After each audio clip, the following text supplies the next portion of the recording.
Good afternoon. Welcome to this Google Hangout today on the 20th of November, which is Universal Children's Day. On this important occasion for children around the world, we gather here to discuss the situation of children in conflict. My name is Irina Novakova. I work for the European Commission as press officer for humanitarian aid and crisis management. And here on this Hangout, we have representatives from 7, for the moment, humanitarian partners of the European Commission who work directly with supporting children victims of conflict, and we from the European Commission support their work. As we begin, it would be great if each of our participants can present themselves. I start with Beatrice from UNICEF. Chief Education of UNICEF in Chad. Do you hear me? Good morning to everyone. Hi. Hi, and then we have Concern Worldwide represented by Hamayun. Hello. Hello, good afternoon. Yes, Hamayun Sherzad from Concern Worldwide Afghanistan, managing the Eco-Education Project EU Children of Peace Initiative in Badakhshan, Afghanistan. Thank you, and nice to be in this talk. Yeah. Hello. Then we have Kavin from the Lutheran World Federation. Hello. Do we hear each other? Hello, my name is Anne Kevin. I work for the Lutheran World Federation in South Sudan, and I work as a Deputy Program Coordinator. I'm responsible for the refugee program in Upper Nile and Unity States. Thank you. Thank you. Then we have the Finnish Church Aid represented by Henrik. Hello. Hello. Good evening. I'm Henrik, and I'm the Humanitarian Coordinator for Finnish Church Aid in Myanmar. Hello. Then War Child Holland. Amy?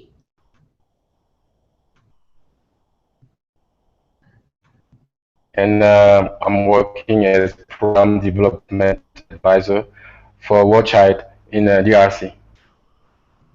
Hello. Danish Refugee Council Unlimited. Hi. All right, just 1 sec.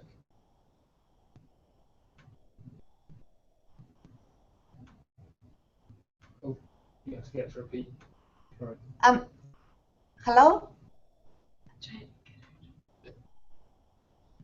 We have a slight connection problem. Lina, can you start again, please? Yes, hello. This is Line. I'm the country director for Danish Refugee Council in the Central African Republic. Nice to meet you, everyone. Nice to meet you too. And then finally, we have Pietro Fiore from CESV. Hello, Pietro. Hello, everybody. I'm Pietro. I'm the country representative for CESV in Somalia. Hi.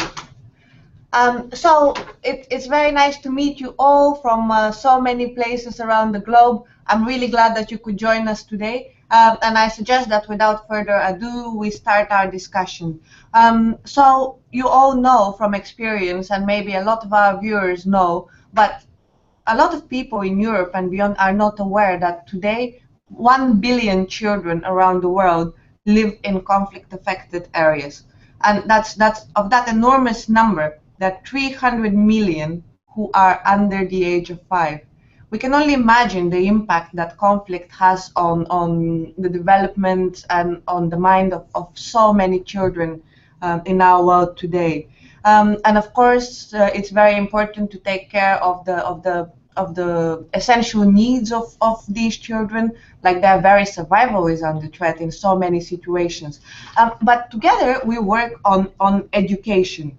And why do you, how would you explain why is education for children in countries affected by conflict so important? Why education?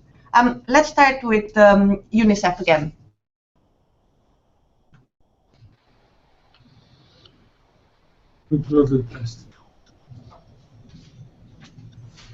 So Beatrice, why education? Why so important?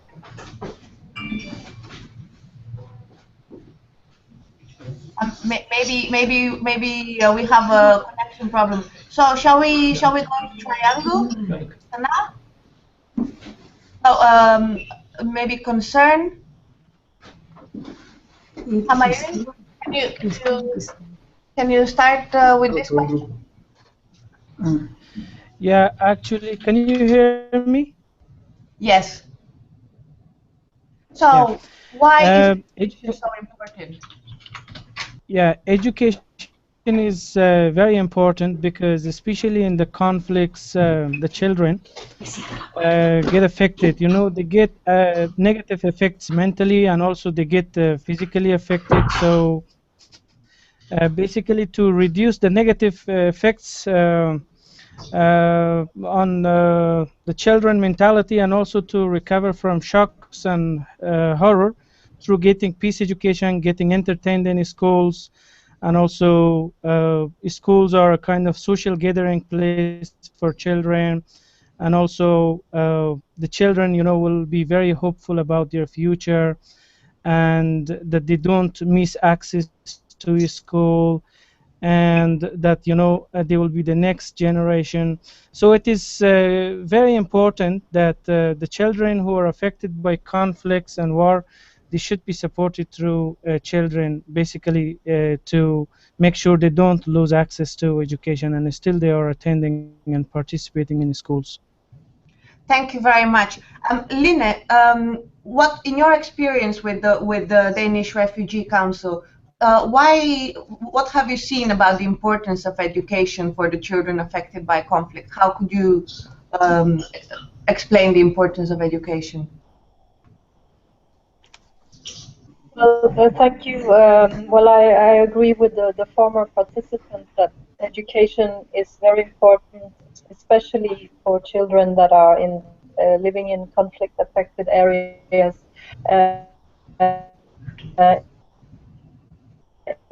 Access to education or kind of daily life, which is very important for these children who have experienced who have a lot of traumatizing experiences.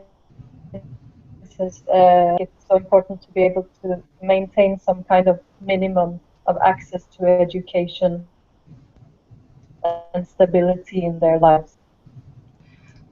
Thank you. We didn't have a great connection, but I think we managed to understand that, especially for children who are affected by trauma, education can be an experience that helps them go beyond that terrible experiences from their past. Together, we are partners on a very important priority, which is EU Children of Peace. We work together on projects supporting education for children and helping them overcome the traumas of conflict around the world. What kind of activities for children do the EU Children of Peace projects cover on which you are working? Shall we go to Hamayun with Concern Worldwide?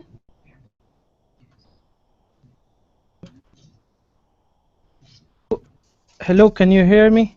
Yes. Hi. So what kind of project? So the project we are implementing, the EU Children of Peace initiative, the kind of activities we have is basically we support the very remote children who are living in remote villages, the children who are living in remote villages of Badakhshan. So we set up satellite classes, and then we established parents, teachers, and students associations who support the education of their children. So in addition to setting up schools in the rural communities, we recruit teachers who are from the village and who spend longer times with the students, who mobilize communities to make sure that every family allow their children to, especially girls, to get into school, and then to ensure that the children are studying in quite safe area. We support them in terms of safe schooling environment, and then tackling all the disaster risk reduction issues, providing sanitary latrines, safe drinking water, and also we support the Department of Education and teachers and communities in terms of trainings and workshops on child rights, child protection issues, school-related gender-based violence, and also since our project has three core outcomes, which is access to education, improving quality, and also improve child protection. So we also provide a lot of training materials for the teachers and also textbooks for the students. And we try to increase awareness of the communities in regards to the importance of education, especially the girls' education, because in the places we work, it's very, very religious, and the communities are reluctant to send their children to school. So we only cover villages which are more than 3 kilometers away from the central school of the government, and where there are flooding ways, and it's very difficult for rural children to walk to school. So those type of activities we implement in our target communities. Thank you very, very much, Hamayun, for the important work that you do in these very challenging conditions. So, shall we move now to Anek with the Literal World Federation with the same question? What kind of activities do you work on under the EU Children of Peace project? Thank you very much. For Lutheran World Federation in South Sudan, through the EU Children of Peace project, we are providing accelerated learning program for refugee children who are placed in the refugee camps in Upper Nile and Unity State. So when I talk about accelerated learning, I mean this is a process of education through which children complete the required learning process faster. Because many children missed out their normal participation in education because of conflict that broke out in Sudan. So many of them, when we started the accelerated learning program in the refugee camp, we registered so many overage learners. For example, we had children that are 17 years of age being enrolled in primary education with a 7-year-old child. So with the funding from EU, LWF managed to establish accelerated learning program in the refugee camp. So in accelerated learning program, it has 4 levels of education. The curriculum has been condensed into 4 years instead of having the normal 8 years of primary cycle. So through the funding from EU, we managed to recruit teachers and we trained them to impart knowledge with the support from the Ministry of Education in South Sudan. LWF also established 12 existing schools, ALP schools in the existing primary schools.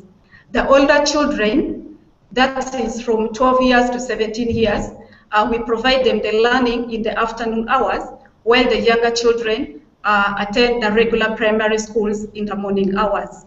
We decided to structure this in this way in order to utilize the little resources that we have within the refugee camp, so that the students are in position to share the school structures, they're in position to share the desks that have been provided in schools.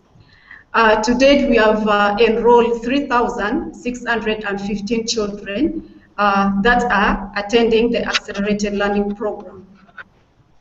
LWF also provided learning materials for teachers, and also we provided teaching materials for teachers and learning materials for children in order to improve the education system within the refugee camp. To get a community buy-in, LWF also established school management committees and trained them on the ALP concepts. So the school management committees are now doing community sensitization in order to improve the enrollment of children and also to encourage the retention of children in school so that they can complete their primary cycle. And on a monthly basis, these committees that we also establish are supporting and discussing on the accelerated learning program in their monthly meetings. We also establish a protective environment in schools whereby we train the teachers on psychosocial support and child protection initiative. So the teachers in the schools are now hoping to observe the rights of children. They also employ positive disciplining as opposed to corporal punishment. So they are observing the rights of the children, and they respond to cases of rights violations that are also existing within the refugee camp. We also establish child help desk in each of the primary schools that we establish, so that the issues concerning child rights violations within the school are reported at the child rights desk and then appropriately managed by the teachers. We also set up children's clubs within the schools. The children's rights clubs participate both in advocacy campaigns within the school setting and also in the community.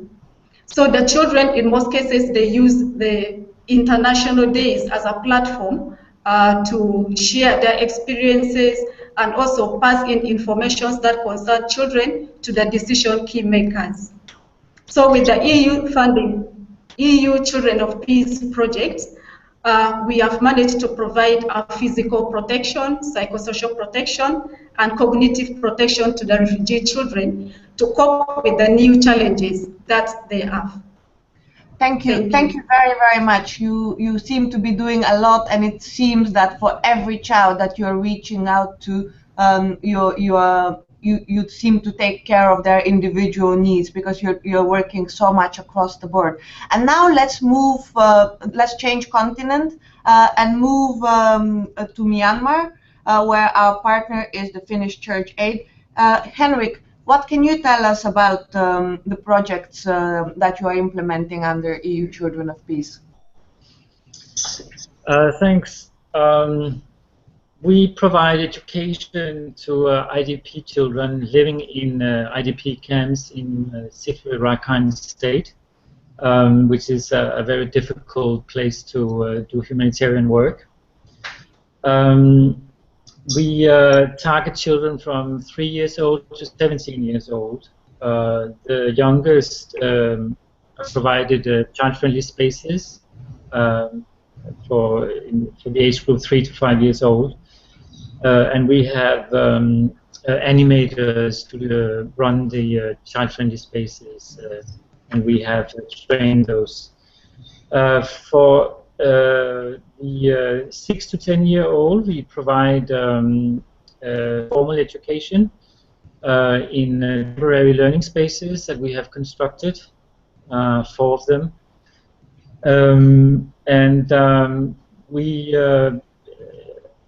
So far we have provided partly, not a full curriculum. The full curriculum consists of 5 subjects, but we have only been able to teach in 2 of the subjects. But we will expand to 5 subjects in a few weeks. We have provided student kits for every child, and also kits for the teachers and facilitators and animators. And just like in South Sudan, we also provide psychosocial support, for which we have also provided training to the teachers, so they are well equipped to identify the children who have special needs and need more attention and care. Also a part of the psychosocial program, we organize sports events, competitions. The children play games, so that going to school is also fun. For the older children, 11 to 17 years old, we provide life skills education, which consists of numeracy and literacy classes. So it's for the older children who have not learned how to read and write. That has just finished, and the next part of the life skills program is what we call the Excel program, which is actually designed by UNICEF, but we have adapted it to the local context. And it consists of subjects such as awareness of HIV/AIDS and awareness on trafficking and other subjects that are relevant for teenagers. So that's in brief what we do right now. Thank you very much. You and your organizations are doing a very, very important work in very, very challenging circumstances.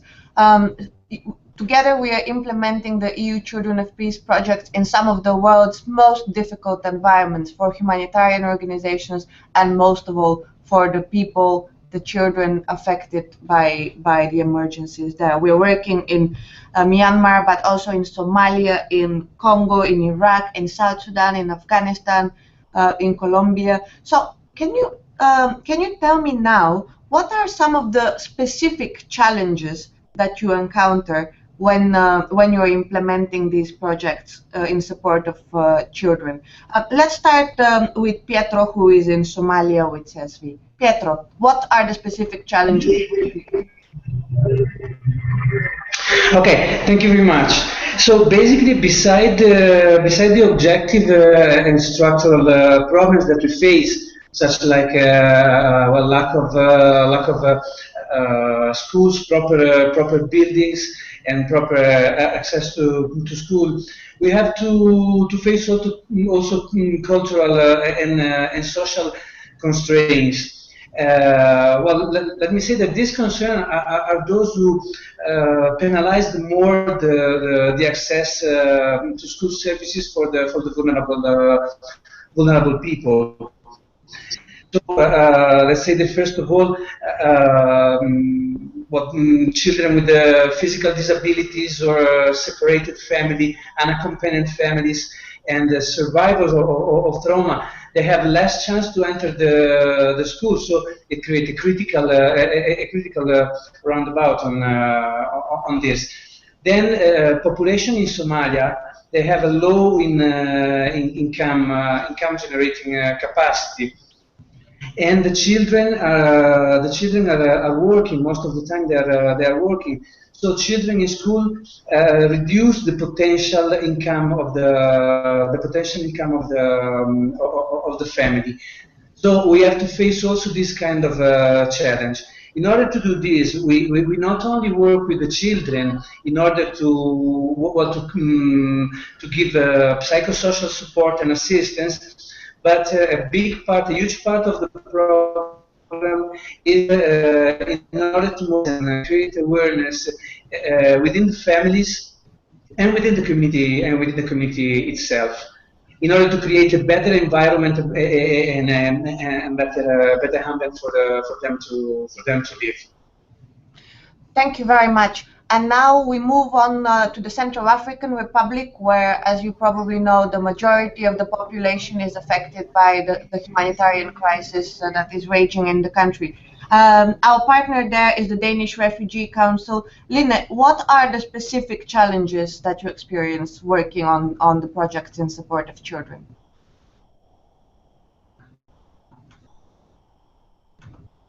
For the question, I hope I'm getting through this time. Yeah. We have the major challenge in Central African Republic at the moment is insecurity. We've had a lot of the areas in northern Central African Republic where we're working, there is still conflict ongoing from time to time, which means that access even to those areas has been difficult. It also needs to be known that already in those areas, children had not had access to school for more than 2 years. So we are working on the basis of this, just to give them access to a minimum of what we call emergency education in this situation where many people are directly affected by conflict.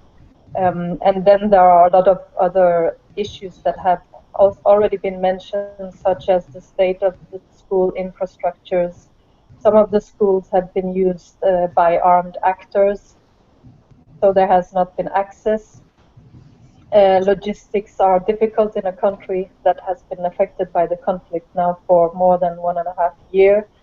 So it's difficult to send the materials out to the project areas. There are very few educated teachers in those areas, so we are also working, as has been mentioned before, with local parent teachers, and very few local authorities are currently in place. So there are many challenges, which is why we also feel that just giving access to a minimum of education and also creating safe spaces where children can do recreational activities and forget this context for a moment. Thank you very much. As you mentioned, the Central African Republic has been in a conflict for more than a year, and therefore you experience enormous new challenges with bringing education to children. However, how about a situation where conflict has been lasting for decades? I imagine that the challenges there are entirely different. For example, we work together in Congo with War Child Holland.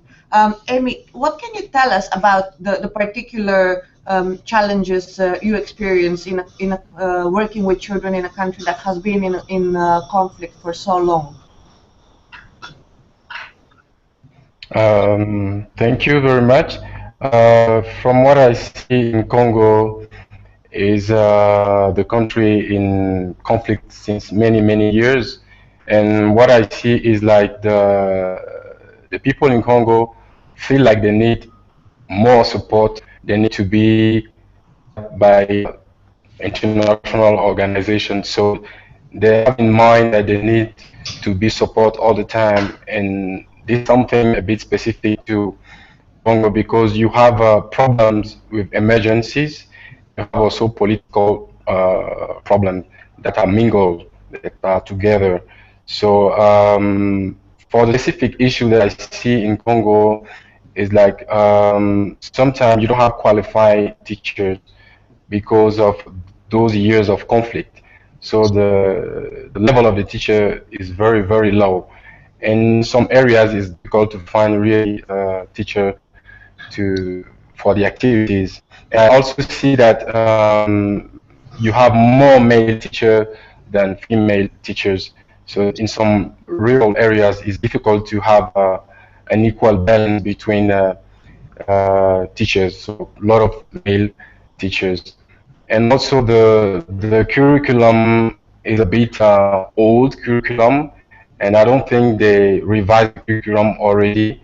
So it's still full of things that need to be adapted to the context, and we think that it's possible to help to improve this curriculum.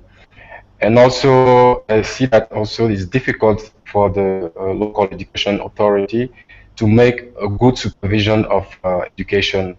So this can make the quality of education very low.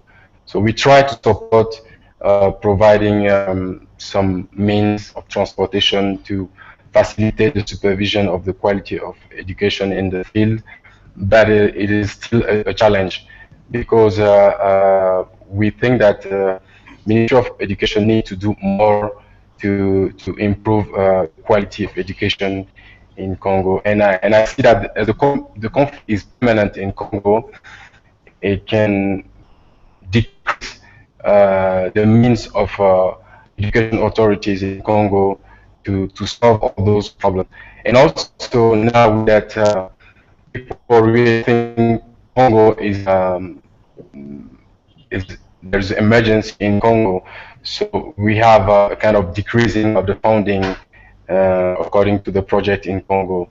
So maybe it will be good to think of how we can still think of helping Congo, because we don't have like these big emergencies, but the situation is a bit permanent and the conflict is not solved 100%. So you have the communities living with this idea of they need to be supported. And sometimes they can do a lot of things. They think that they need support. And you have a lot of IDPs. We watch at work, especially in communities and not in camp.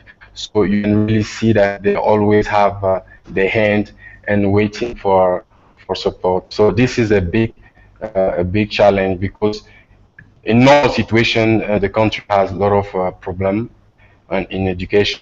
So it's important to see how we can bring those local capacities. Now we're trying also to train the teachers, to support Ministry of Education in assisting them so they can have a bit of support. So this is, in a few words, the situation of the big challenge in DRC.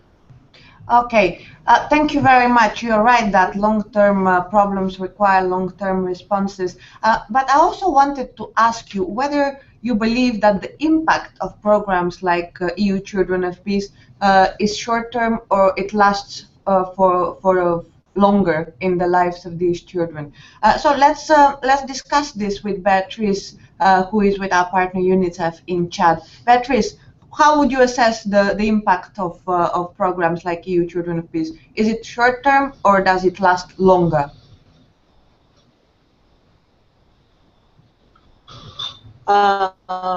Thank you. For Chad, the EU project is implemented in a very difficult access area, really to reach the children who are hard to reach. And the city is in a place we call here Death Corner, because it's really on the border of Chad, Sudan, and CIR, and all those countries are in emergency. And the project is really supporting education response, not only for returnees, but also for host communities. All of them are in a very difficult problem. And in front of the huge expectation, these projects, and the kind of activity we are implementing, meaning construction of semi-permanent classroom where there was no classroom constructed before. We really assume that this is even if the response is for a short term, but it will last long term after the end of these projects. What seems like a strategic decision to address short-term needs actually has a huge long-term impact on children's lives. Obviously, European Children Union Children of Peace program is beneficial for both, for children from community, and also for those coming back from Sudan after the war. It must be pointed out, it provides a safe learning environment, education, which can be a key platform and contribute to successful peace building, facilitate the cohabitation and coexistence between those community to really those community who were antagonists before. And in fact, learning environment, whether in form of temporary learning spaces or in semi-permanent classroom, must be seen as a critical point. Hello, I think we lost Beatrice. Maybe she will finish. For many. Hello, Beatrice. Particularly with okay. I think we lost you at the end. But maybe you can finish on that in the next in a follow-up question. Now I would like to go to Afghanistan and Humayun again with the same question. is the impact of programs like EU Children of Peace short term, or does it have a longer term effect on the lives of the children that we work with and the communities in which they live? How is it in Afghanistan? Yeah, definitely in the short term, it has a positive effects on the children and on the life of children. They get into schools, they get entertained, they learn, reading and writing, and then, their parents becomes aware of the importance of education, and then they also become hopeful about their future, especially in places where they have never seen a school or they were never allowed to go to school. But in the long term, it has a lot of economical effects, especially the families will be gaining income through their children who got educated. They will be having jobs, they will have a better position in their communities, especially in places like Afghanistan, where the illiteracy rate is like 90% plus. So the literate people, they are quite respected in the society, and they have an influential role, and they find better jobs, they get more income. So that's the economics of their education. But in the short term, I explained that it has a lot of effects on the psychology of the students, on the mentality of the students, and yeah. Thank you very much. I understand that in the meantime, we have also been joined by Francesca Fontanini, who is in Colombia with the UN High Commissioner for Refugees. Hi, Francesca. It's great to have you on board. What can you tell us on this question about the impact, short or longer term, of programs like EU Children of Peace on the children with which we work and on their local communities? What's your experience? Hi everybody. I think that our experience was, fantastic even for the short term and the longer term, because we implemented the Children of Peace project in a very difficult and area, remote area and area where the conflict is still going on. So the education for them was very important for the Children of Peace, because they can later on, let's say, if you educate a child, they can later on make a better choice about their future, about their environment. Is with the daily work that we do with them that is creating a sense of belonging as well to the community, to the area where they are coming from.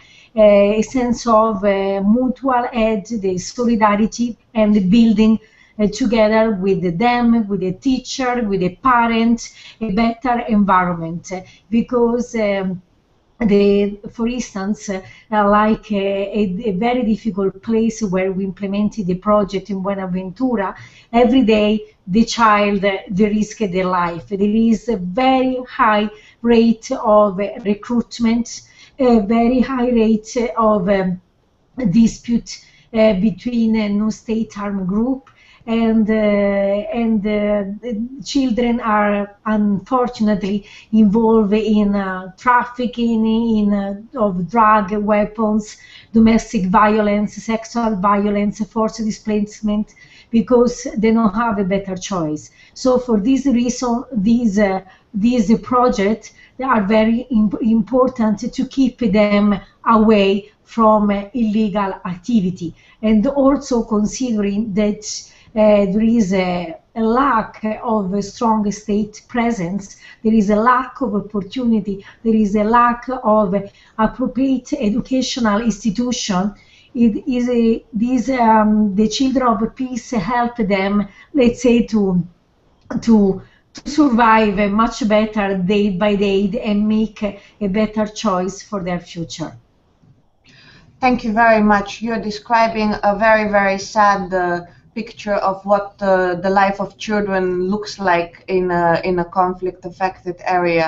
I imagine that for many of you, you have many examples of sad and horrible stories affecting children. But I also imagine that your work is extremely rewarding, knowing that you're making a direct difference into the lives of children who otherwise would have nothing. Can you, now I would like to turn to my next question, which is, can you describe one most memorable experience working with these children? And first I would like to ask this question to Henrik, who is in Myanmar. Henrik, can you describe one memorable experience from your work on EU Children of Peace? Yeah, sure. I think the most memorable moment for me is that when the school year started in early June this year, we were ready with the temporary learning spaces and the child-friendly spaces. It has been under construction for months, and the children and their families, they knew that something good was coming. And then finally, when the day arrived, the school opened and we distributed the student kits and all the other materials. You could see the happiness and the hopes in the faces, and that's very rewarding. And it gave us a sense that we actually do make a difference in their lives, despite those appalling conditions they live under. I would say that was the most memorable moment. Thank you very much. It sounds like really something that is not easy to forget. And now with the same question to Line in the Central African Republic. Line, what is your favorite memory from your work with children of conflict? Thank you. Well, I'm not the one directly in charge of implementing the projects, but from what I've seen in the areas where we're working, it's just that there is this immense need to just have access to education and to be able to have a normal daily life, or something resembling a normal life. And there is this thirst for education, and just being able to see that implemented is very strong. And I believe that every day that we manage to give access to education and other types of activities for these very vulnerable children is memorable. Thank you very much indeed. It's a daily struggle. Your work is a challenge that you have to confront every day. And now, Pietro, what about you? What is the most memorable experience that you have had working with the children in Somalia? Well, I'd say definitely the best reward is the response of the families and the community itself. Sometimes when we establish a new space center or a new school service, there is some diffidence. But after a while, the community really understand what is the main purpose, and then they participate really strongly and actively to all our activities. I can give you a data that is very interesting. And once the children are enrolled in the school system, there is a 85% of survival rate to the left.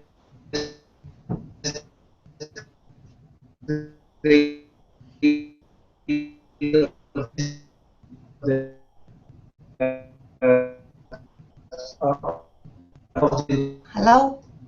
Oh, I'm so sorry. We lost the connection with Pietro for the moment, but we will get back to him on that. Hopefully, he will reconnect with us again. Hello? Maybe we are back online? Hello? Yeah, I'm losing you a little bit now. Sorry, I think we lost you for the last minute. Can you just very briefly summarize what you just said? Yeah, I was telling the figure. The very interesting figure is that normally we have a percentage of the people attending school that is around 20%. But after our intervention, it boosts to 85% of survival rate up to the end of the primary grade of education. Mm-hmm. And I think this is very rewarding. So it means that culturally there is not a culture of sending children to school, but once they understand how important it is in the short term and in the long term, well, the rate of survival it's increasing drastically. So this is a good motivation for us and for our technician, our expert in the field as well. Excellent. Thank you very much. Thank you for this inspiring response. Today, that the global attention is turned to Universal Children's Day, maybe is a good moment also for us to think about what we can say to all those decision makers, to all those in power who on this day are listening more to the problems of children and to the possible solutions. So I would like to ask you, toward the end of our conversation, what advice could we give the global community on supporting education and child protection programs such as these? From your experience, from what you have seen, from what you've seen work and what you've seen doesn't work, what advice do you think we can give to those in power in terms of programs like EU Children of Peace? And with that question, I first go to Humayun in Afghanistan. Okay, thanks.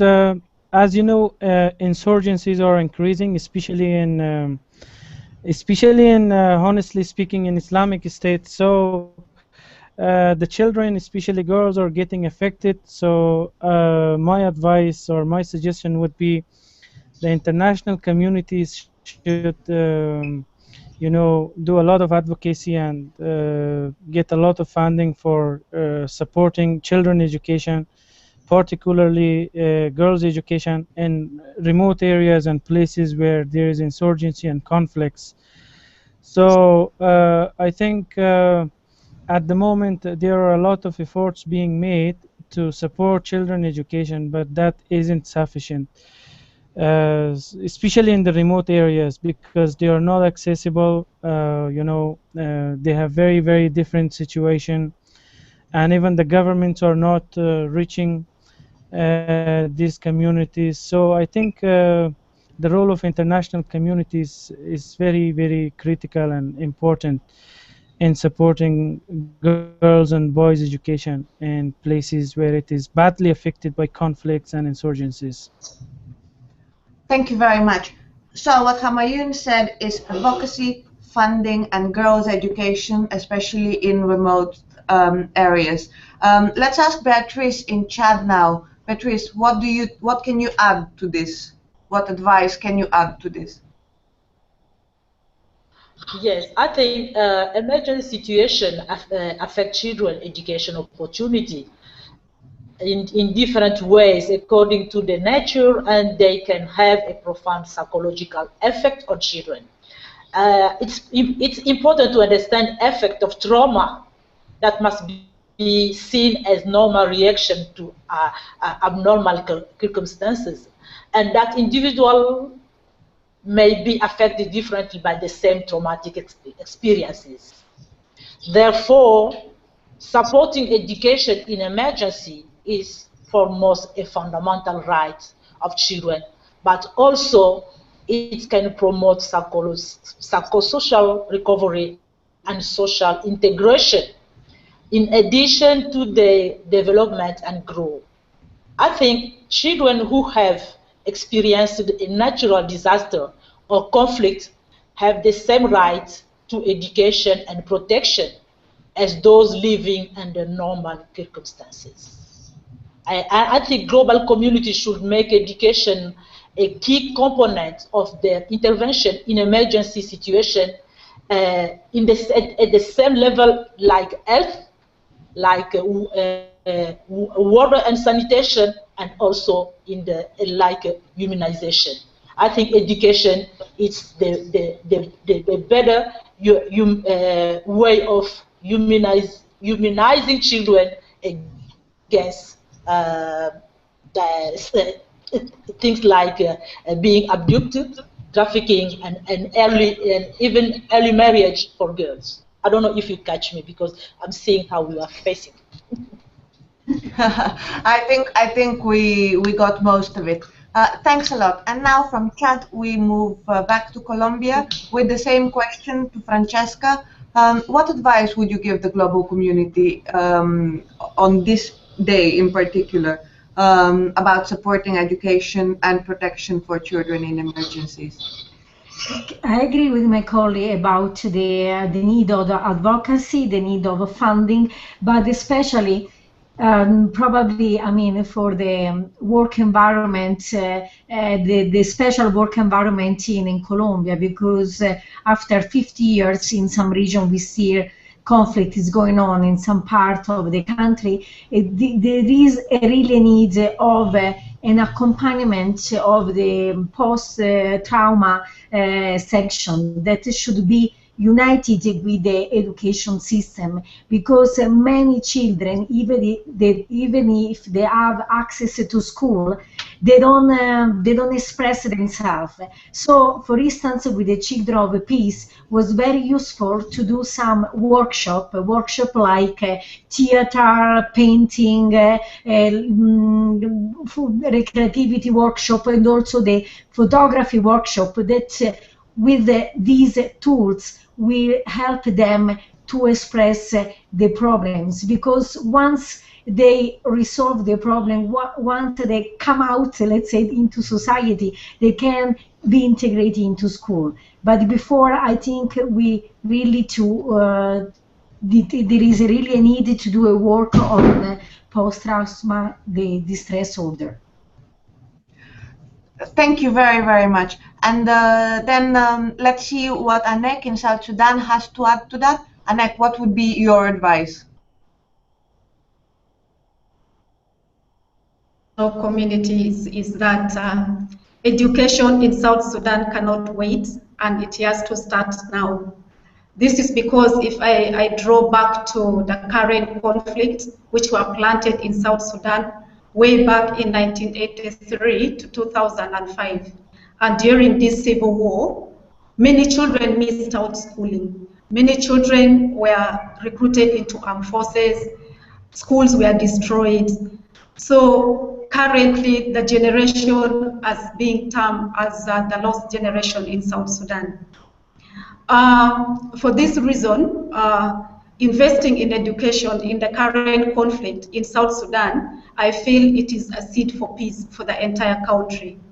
It can lay a strong foundation for the stability and development.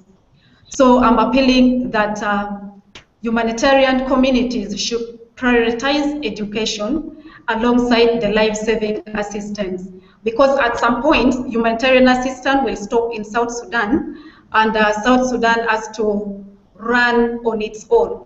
So without proper education, the country will still not sustain itself. So I'm appealing to the international communities to prioritize education, both for the hosting communities. We have so many displaced communities in South Sudan. South Sudan also is hosting the refugees.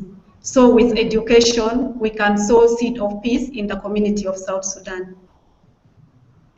Thank you very much. I think that we all agree with Anek that education cannot wait. It has to start now, and not only in South Sudan, but also in all these other hotspots around the globe where children are often the most vulnerable victims of conflict. So I want to thank you all for taking part in this hangout. I want to wish you all the best in your work ahead. And I want to say that we are very, very proud to support you and your organizations, and we are very, very proud of the important work we are doing together for so many children around the world. So thank you once again. Keep up the good work. I learned a lot from our conversation today. I'm sure a lot of those who joined us to watch did the same. Happy Universal Children's Day. Let's make it an occasion for celebration in more places around the world and less a cause for concern. Thanks again. Greetings from Brussels, and we hope to see you again in a future hangout. Thank you for hanging out with us today.